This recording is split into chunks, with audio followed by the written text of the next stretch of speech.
आप सभी को एडवोकेट संजय पांडे का सादर प्रणाम। सबसे पहले तो हम चाहेंगे कि जो हमारे एडीपीसी संस्था के संस्थापक हैं, परम पूजनीय परम आदरणीय माननीय एडवोकेट बीएम पांडे सर, हम चाहेंगे उनका हार्दिक स्वागत और अभिनंदन हम लोग करें। खूब तेजी से ताली बजाइए सब लोग सबसे पहले तो। हाँ, और छोटा सा परिचय अपने गुरुजी का हम देना चाहेंगे। He is a very senior advocate practicing from the last 46 years and especially in the criminal side. और he is the founder of ATPC. ATPC का मतलब है Educate Training and Practical Chamber.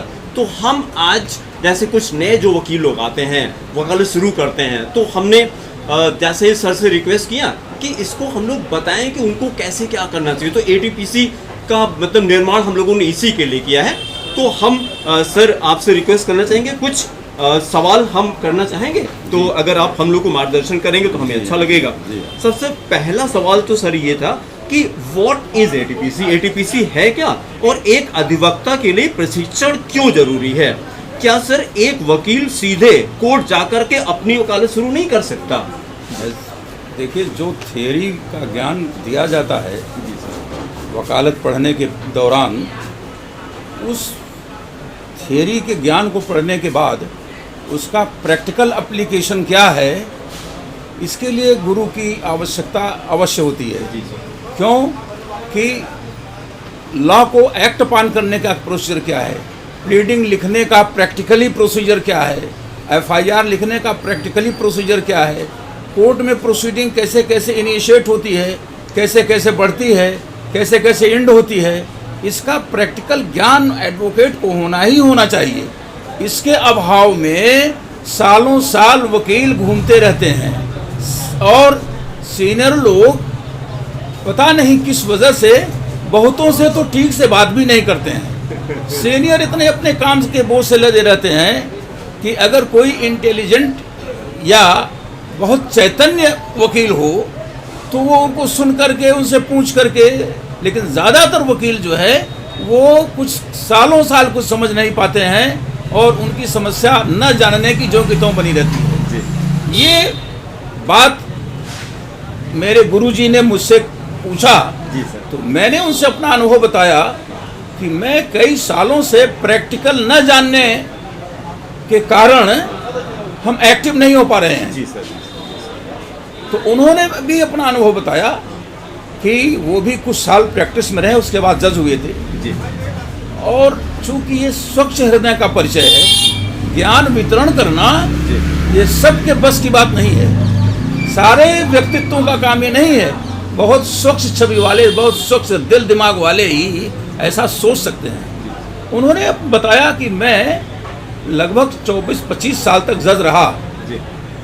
उस दौरान मैंने देखा कि थियरी पास करके जो नए एडवोकेट्स आते हैं उनको गाइड के अभाव में वो प्रैक्टिस का अनुभव उनको कई सालों में होता है और वो इसी तरह से घूमते रहते हैं, उनका समय बर्बाद होता रहता है। तो उनका ये इच्छा थी और पवित्र इच्छा थी उनकी कि जब वो अवकाश प्राप्त हुए तो हमारा उनका साक्षात्कार हुआ। साक्षात्कार के बाद उन्होंने प्रैक्टिकल एस्पेक्ट के बारे में बातचीत किया। तो मैंने बताया कि जितनी जानकारी होनी चाहिए वो जानकारी हमको नहीं हो पाई। तो उसके बाद फिर उन्होंने हमको इनकरेज किया और कहा कि कम से कम हमारा एक शिष्य तो कचहरी में होना ही चाहिए। अच्छा जी।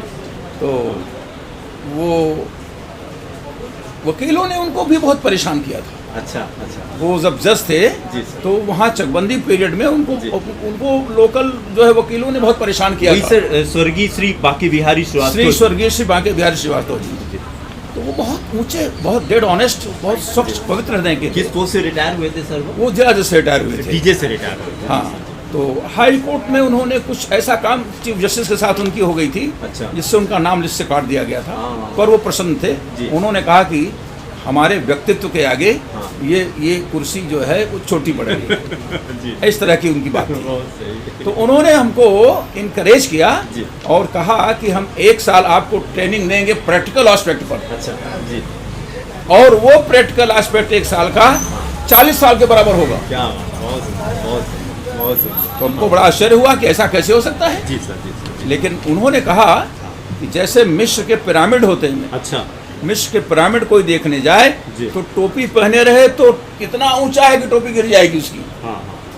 और उसको इस बात का भी आश्चर्य होगा पिरामिड जी। देखने वालों को जी। कि इतने बड़े बड़े पत्थर कैसे कैसे वहां पहुंचाए गए होंगे। हाँ, सही कह रहे हैं। जी जी। लेकिन जब आप पिरामिड के करीब जाइए हाँ। तो पता चलता है कि छोटी छोटी सीढ़ियां बनी हुई हैं। हाँ, बहुत सुंदर। इसी तरह वकालत भी है। जी। प्रैक्टिकल नॉलेज के अभाव में बड़ा बड़ा ये कठिन मालूम होता है ये। एकदम सही, एकदम सही। और जब आप शुरू कर दीजिए, प्रारंभ कर दीजिए, तो छोटी सीढ़ियों की तरह आपको मार्ग मिलने लगते हैं। जी सर। और तब पता चलता है कि ये तो अरे जितना हम गूढ़ समझ रहे थे, जितना कठिन समझ रहे थे, ऐसे इस तरह की कोई कठिनता इसमें नहीं है। तो जब हमको ट्रेनिंग के दौरान उनके मन में यह बात आई जी। कि एक एडवोकेट्स ट्रेनिंग सेंटर चलाना बहुत आवश्यक है। अच्छा अच्छा, ये प्रेरणा वहीं से ये मिली। प्रेरणा उन्हीं की थी। बहुत सुंदर। एक बार हम और- लोग जोरदार क्लैपिंग कर सकते हैं और सर इसके लिए उन्होंने तलाश जारी किया कटरा में एक बड़ा सा हॉल लेने के लिए। अच्छा अच्छा अच्छा। लेकिन दुर्भाग्य था जी सर। कि इसी दौरान उनको बम्बई जाना पड़ा। जी। प्रोस्टेट का ऑपरेशन था, अच्छा सर। उसी में वो नहीं रहे। तो नहीं रहे, लेकिन वो भावना फिर मैंने उनकी जो है बहुत सुंदर। वो चलाने की, उन्होंने जो बताया सो बताया। मेरे अनुभव में है ज्ञान बांटने से ज्ञान बढ़ता है, बिल्कुल सर।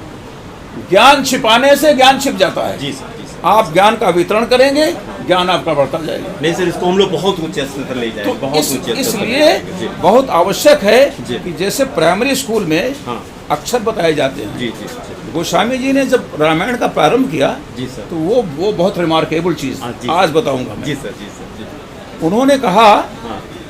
लिखा मंगलाचरण में लिखा, जी सर, जी। मंगलाचरण में कहा कि वर्णानामर्थ संघानाम रसानाम छंद सामपि मंगला नाम च करतारो वंदे वाणी विनायको। उन्होंने कहा कि हे वर्ण, हाँ। क ख ग घ आ आ इ ई, हे वर्ण, ये वर्ण, हाँ। वर्ण से शब्द बनता है वर्ण से शब्द बनता है। और फिर उससे शब्दों से वाक्य अर्थ। जी जी। तो वर्णों का जो संघ है वो अर्थ, अर्थ। जी जी। उससे वर्णों का संघ ऐसा हो जिससे अर्थ निकले। अर्थ। जी। तो मंगलाचरण में कहते हैं कि हे वर्ण, आप जागृत हो जाइए, आप इनलाइटेंड हो जाइए। मैं एक बहुत काव्य जो है बनाने जा रहा हूँ, काव्य की रचना करने जा रहा हूँ। वर्णों से कहा। वर्णों से कहा कि आप जागृत होइए, आप उठिए। क्या बात है। आप स्कैटर्ड अवस्था में बिखरे में पड़े हुए हैं, हाँ। आप अपनी शक्ति को प्रकट कीजिए। वर्णों से कहते हैं हे अक्षरों, हे शब्दों, हे शब्द समूहों। और वो शब्द समूह ऐसा है जो अर्थ प्रकट करने वाला, उससे कुछ अर्थ निकले। शब्दों का समूह अगर अर्थ नहीं निकाला है तो कोई मतलब नहीं उसका। तो वर्णानाम अर्थ संघानाम हाँ। रसानाम छंद सामपि। और जो शब्द हो, वाक्य हो, अर्थ वाले हों, उसमें अगर रस न पैदा हो हाँ। तो उसका कोई मतलब नहीं। कोई मतलब, कोई मतलब। काव्य हो, गद्य हो, पद्य हो, जी। जो भी हो उसमें से रस रस निकलना। निकले, रस निकले। जी। और फिर कहते हैं छंद सामपि, हाँ। चौपाई, दोहा, सोरठा, हाँ। श्लोक, जी। आप सब ठीक ठीक जगह शब्दों से, वर्णों से कहा कि आप अपनी अपनी जगह ठीक से चुन लीजिए, ठीक से बैठ जाइए अपनी अपनी जगह पर। हाँ। अच्छा। क्योंकि जो नेचुरलिटी है उनकी काव्य में, जी जी। तो वो वर्णों से कहते हैं, शब्दों से कहते हैं, हाँ। अर्थ समूहों से कहते हैं, रसों से कहते हैं। नौ रस, जब तक नौ रस का योग है रामायण में, जी जी। तो कहते हैं कि हे वर्ण, हे शब्द समूह, अर्थ जी जी। युक्त, हाँ। रस युक्त, चौपाई, दोहा, सोरठा, छंद युक्त, जी। ये आप लोग अपनी अपनी जगह ले लीजिए, अपनी अपनी जगह ठीक से गठित हो जाइए। You all take your places. You take all your places. ये नेचुरली काल पान कर रहे हैं कि ये हमारी क्षमता नहीं है कि आप लोगों को हम बैठा दें। ये काव्य में जो जहाँ सेटिंग अक्षरों की शब्दों की आई है, आप लोग जागृत हो जाइए, उड़ जाइए, शक्तिवान हो जाइए और आकर अपनी अपनी जगह लेकर के काव्य के रूप में बैठ जाइए। रामचरितमानस का, राम का जी का यश गाने जा रहा हूँ काव्य के रूप में। बहुत सुंदर, बहुत सुंदर। और फिर आगे कहते हैं कि ये सारी परिस्थितियां पैदा हो जाएं, अक्षर जागृत हो जाएं, वर्ण जागृत हो जाएं, शब्द समूह जागृत हो जाए, अर्थ निकलना हो जाए, रस जागृत हो जाए, छंद, सोरठा, दोहा भी अपनी अपनी सेटिंग ले लें। लेकिन अगर ये मंगलकारी न हो तो कोई मतलब नहीं है इसका। कोई मतलब नहीं। ये मंगलकारी होना चाहिए। तो कहते हैं कि ये दो संस्थाएं हैं, एक तो वर्णों का समूह, वर्णानाम और संघानाम रसानाम छंदसामपि, एक सेट। जी, दूसरा ये सब मंगल करने वाले हों, कल्याण करने वाले हों। हाँ, जी, जी। दोनों के अधिष्ठाता कौन है?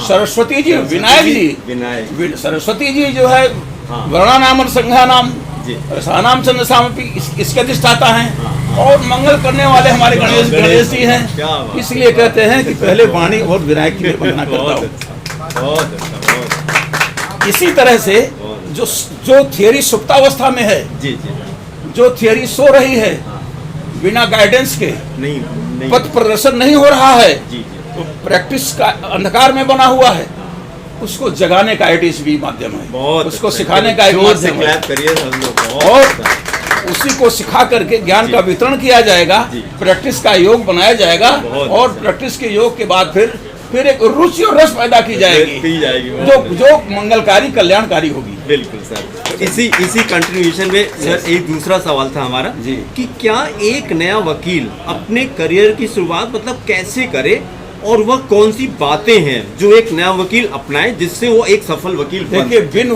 गुरु हो इन ज्ञान, क्या बहुत अच्छा। बिना गुरु के, बिना ज्ञान गाइड नहीं के ज्ञान कभी नहीं होता नहीं, है। कभी हमारे यहाँ जी। भारतीय संस्कृति में जी, तो गुरुओं की ही परंपरा रही है। जी। बिना गुरु के, बिना गाइड के हाँ।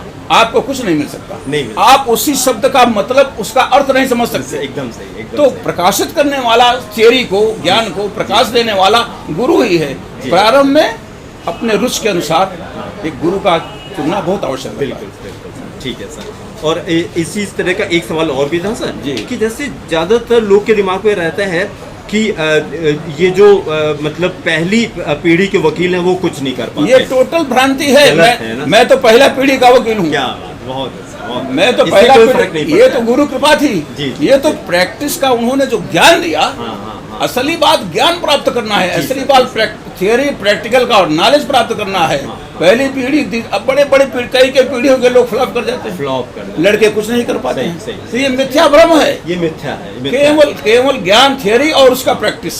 हाँ, ये कोई जरूरी नहीं कि ये एक पीढ़ी इसका पहले वकालत कर चुका हो तो ऐसा ये कुछ दो का योग बन जाए, हाँ। आप चाहे जिस पीढ़ी को, चाहे जहां पर भी हो, आप सीरियस हो जाएंगे। अच्छी बात है, बहुत अच्छा। और फिर एक लास्ट में एक सवाल है जो सबके लिए जरूरी होगा सर, कि हम लोग चाह रहे थे सर कि वो क्या क्या अलग अलग लॉ की फील्ड्स हैं जो एक नया वकील अपनी वकालत के लिए चुन सकता है। जैसे हम लोगों ने सुना होता है सर, सिविल होता है, क्रिमिनल होता है, रेवेन्यू होता है, प्रॉपर्टी, फैमिली।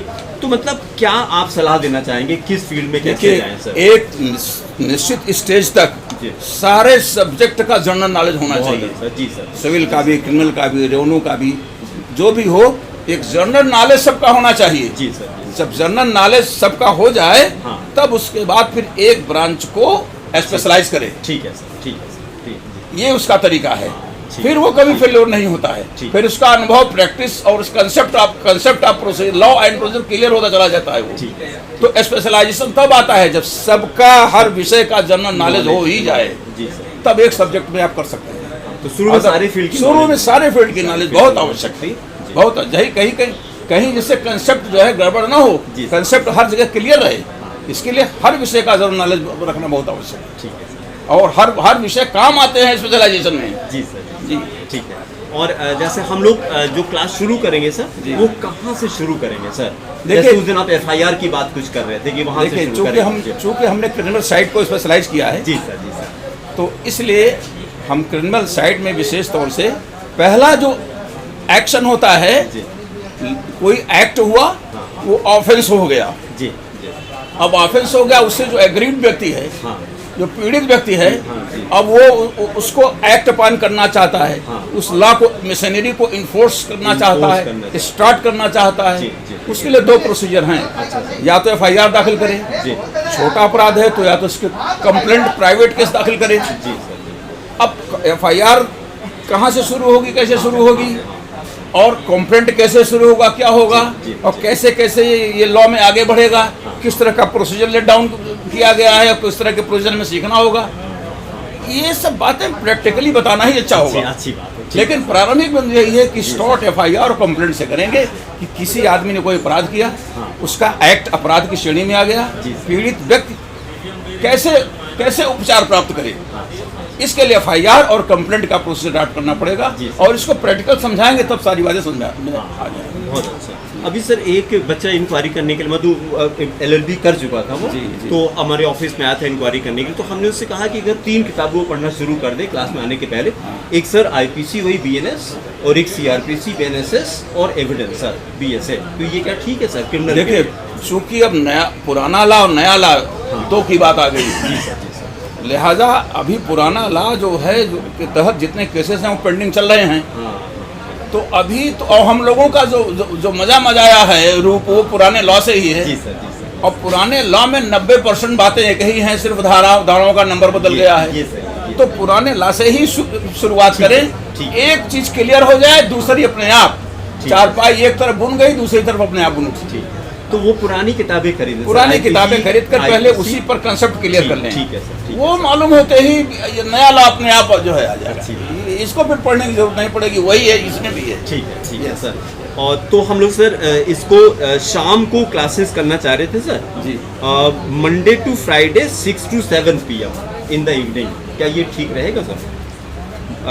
6 to 7 PM है, और या आप जैसा कहेंगे वो हम लोग प्लान कर लेंगे। इसमें थोड़ा सा परिवर्तन करना पड़ेगा, आपके हिसाब से कचहरी के काम का बोझ बहुत रहता है, बिल्कुल सर, उस हिसाब से एडजस्टमेंट बनाना पड़ेगा। आप जैसा कहेंगे उसके हिसाब से। बस हम तो थैंकफुल है कि आपने टाइम दिया सर, आप तैयार हो गए। और भी कोई इन्फॉर्मेशन होगी तो आप 3 नंबर है उस पर आप कॉन्टैक्ट कर लीजिएगा। एक तो एडवोकेट संजय पांडे, ये नंबर 9415614156, दूसरा नंबर एडवोकेट के मिश्रा है, वो आप कांटेक्ट कर सकते हैं। इनका नंबर तो बड़ा मजेदार है, 9838, एक बार सुनिए आपको याद हो जाएगा, 9838 44 35 35, 44 35 35 से याद करिए, आपको याद हो जाएगा। ठीक है, 9838 आगे लगा हुआ है। तीसरा है एडवोकेट OP दुबे, इनका नंबर है 9369823220, है ना।